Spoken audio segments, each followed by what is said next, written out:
વલસાડ જિલ્લામાં દુષ્કર્મના ગુનાના ઉકેલને લઈને કાર્યક્રમ.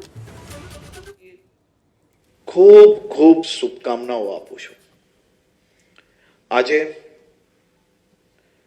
તમારા સૌને સન્માન કરવા માટે આપણા સિનિયર કેબિનેટ મંત્રી શ્રી કનુભાઈ દેસાઈ બી આવવાના હતા, પરંતુ એમને કોઈ મીટિંગ આવવાના કારણે આવી નથી શક્યા. જિલ્લાના પ્રભારી મંત્રી Shri Mukeshbhai, DGP Shri Vikas Sahayji, range IG Shri Prembirsinghji, joint commissioner crime Surat Raghvendra Vatsji અને એસપી શ્રી કરણરાજ વાઘેલા અને આખી તમારી ટીમ, એમને હું રાજ્યના પ્રત્યેક નાગરિકો વતી ખૂબ ખૂબ શુભકામનાઓ આપું છું અને અભિનંદન આપું છું.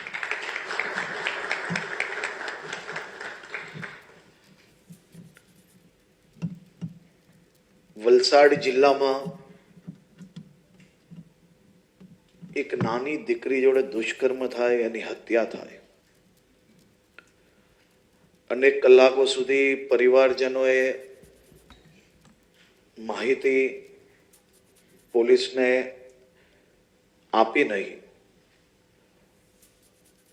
હોસ્પિટલથી જાણકારી મળતાની સાથે જ આખી વલસાડ પોલીસને આ દીકરીના હત્યારાને શોધવા માટે લગાડી લેવામાં આવે. વલસાડ પોલીસના કુલ મળીને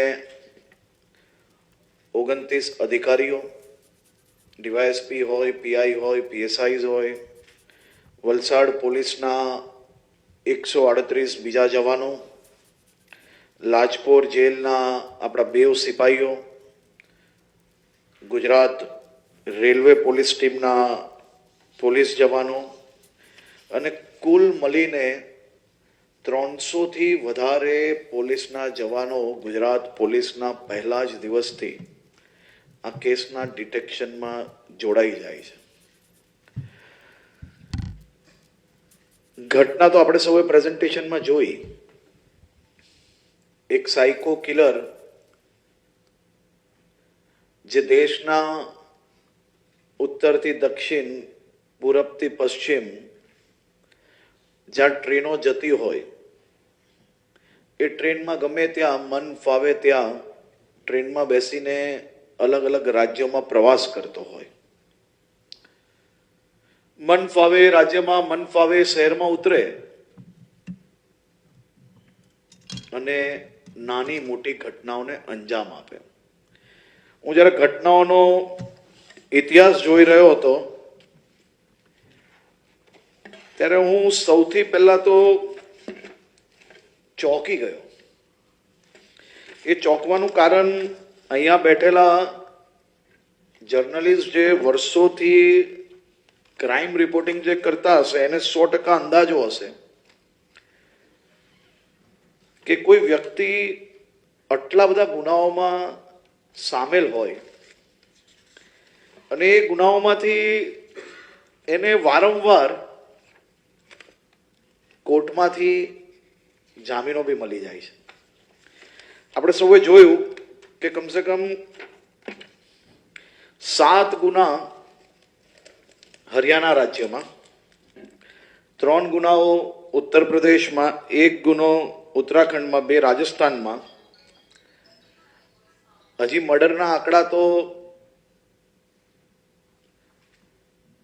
એસપીએ થોડા ઠંડા આપ્યા છે, પરંતુ આંકડો તો ક્યાંનો ક્યાં પહોંચ્યો છે. 1 ગુનામાં 143 દિવસમાં છૂટી જાય છે, બીજા ગુનામાં 93 દિવસમાં છૂટી જાય છે, ત્રીજા ગુનામાં 208 દિવસમાં છૂટી જાય છે, ચોથા ગુનામાં 89 દિવસમાં છૂટી જાય છે અને 5મા ગુનામાં માત્ર 80 દિવસમાં છૂટી જાય છે. પરંતુ તમારી જાણકારી માટે હું કહેવા માંગુ છું, આમાંના એક બી ગુના એ જે અહીંયા દર્શાવેલા છે ને એ ખૂનના ગુનામાં તો હજી તક એ પકડાયો જ નથી. એ ખૂનના તો બધા જ ગુનાઓમાં પકડવાના જ હજી બાકી છે. આ ઘટના જેમ વલસાડમાં ગુજરાતમાં જે બની છે ને, એવી જ ઘટના આ દેશના અલગ અલગ રાજ્યોમાં બનેલી. ત્યાં બી ક્યાંક રેલવે સ્ટેશનમાં, ક્યાંક ટ્રેનમાં પસાર થતા, ક્યાંક શહેરોમાં, આ અલગ અલગ જગ્યા પર અલગ અલગ રાજ્યોમાં ઘટના બની છે. અને ઘટના અનેક દિવસોથી બનતી આવે છે. ક્યારેક 4 દિવસ પછી બીજી ઘટનાને અંજામ આપ્યું હોય, ક્યારેક 15 દિવસ પછી બીજી ઘટનાને અંજામ આપ્યું હોય. હું તો એટલું જ કહી શકું કે કાશ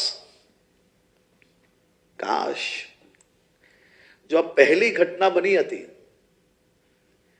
એના પછી જો આને પકડવામાં ભગવાને સફળતા અપાવી હોત, તો કાશ કદાચ આપણા વાપી, આપણા વલસાડ જિલ્લા સુધી આ હત્યારો, આ બલાત્કારી પહોંચી નહીં શકતે. અને કાશ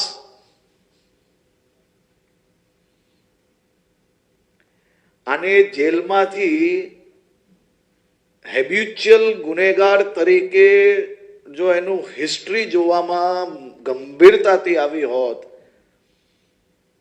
તો એને કદાચ જામીન ના મળી હોત. અને એ જામીન ના મળી હોત તો કોઈ બી રાજ્યમાં એક બી દીકરી ઉપર બલાત્કાર કરવામાં આને સફળતા નહીં પ્રાપ્ત થઈ હોત. આ પ્રેઝન્ટેશન એટલા માટે કરવામાં આવ્યું છે કારણ કે કોઈ ઘટના બને ને ત્યારે પોલીસ પર અને પ્રશાસન પર સ્ટેટમેન્ટો આપવા, ટીકાઓ કરવી, એ બધાનો હક છે. કારણ કે પ્રશાસનમાં જે લોકો બેઠા હોય એની જવાબદારી છે. પરંતુ આનાથી એક સામાન્ય કોઈ બી ઘટના બને તો તમને કદાચ એક વ્યક્તિનું મર્ડર દેખાતું હશે, પરંતુ એક વ્યક્તિ ગુમાવવું, એની પાછળ એ ગુનેગારને પકડવા માટે પોલીસની કેટલી ફોર્સ લાગે છે, કેટલી મહેનત લાગે છે, અને કેટલું રાત દિવસ એક કરે ત્યારે એવા એક ગુનેગારો પકડાતા હોય છે. અને આવા એક બી ગુનેગારને જો હ્યુમન ગ્રાઉન્ડ પર જામીન આપવામાં આવે તો આ દેશની બીજી કેટલીય દીકરીઓનું જીવનની સુરક્ષાનો પ્રશ્ન બનતો હોય છે. મને આજે ગર્વ વલસાડ જિલ્લા પોલીસ પર એટલા માટે છે કે આ ગુનાનું કઈ હું પહેલા દિવસથી ફોલોઅપ નતો કરતો. આનો શ્રેય તો પૂરેપૂરો વલસાડ જિલ્લા પોલીસને જ આપવો પડે. કારણ કે પૂરેપૂરી ગંભીરતા જિલ્લા પોલીસે એક ટીમ તરીકે, એક જવાબદાર ટીમ તરીકે સાથે મળીને નક્કી કર્યું કે ગુનેગારને તો પકડવો જ છે. ગૃહમંત્રી આમાં હન્ટર લઈને નહીં ફરતા હતા કે ક્યારે પકડશો અને શું કરશો અને શું નહીં કરશો.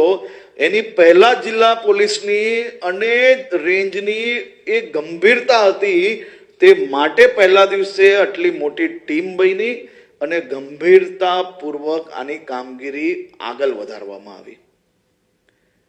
એક ટી-શર્ટ, એક ગમછો, બીડીઓ, ચાલવાની ચાલ અને દિવ્યાંગ વ્યક્તિ રેલવે સ્ટેશન પર જઈને એક વિઝ્યુઅલ પ્રાપ્ત થાય, હ્યુમન ઇન્ટેલિજન્સના માધ્યમથી બીજી બધી માહિતીઓ પ્રાપ્ત થાય,